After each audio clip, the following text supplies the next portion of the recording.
สาวบ้านโพนหลายคนเขาสาลือกันว่าน้องนั้นงามลาวันเป็นมิ่งขวัญของเมืองละมางหลายสายไม้ใจอยากเป็นเคยแม่งามคำไอ้ฝันทุกเช้าทุกคำอยากมายามอยากมาเห็นหน้ามือนี้โชคมีมาพบคนดีดังใจมาเห็นหน้าน้องสามวัยงามบาดใจสมคำลือสาอายเป็นหนึ่งคน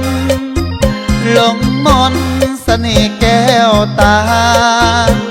หับหักอายแน่การดา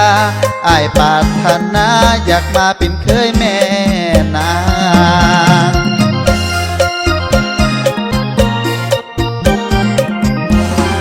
จงสงสาร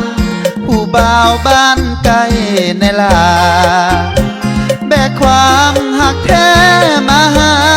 วอนน้องอย่าเหตุให้ผิดหวังน้องเป็นสตรีที่อายหมายเดินห่วมทางหัวใจสีห้องที่ว่างอยากให้นางเป็นผู้ครอบครองสิว่าจังใดตกลงปงใจหรือบ่สิให้เท่าแก่แม่พ่อมาสู่ขอแม่นวลเนื้อทองจัดงานวิวาสมดังอุลาไฟปองเอาเจ้าไปนอนห่วมห้องหากเดียวเพียงน้องผู้สาวบ้านโพน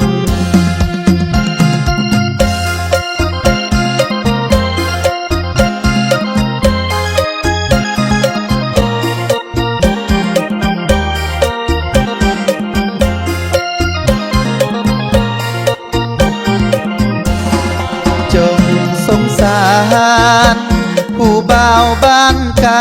ในลาแบกความหักแท้มาหาวอนน้องอย่าเหตุให้ผิดหวังน้องเป็นสตรีที่อายหมายเดินห่วมทางหัวใจ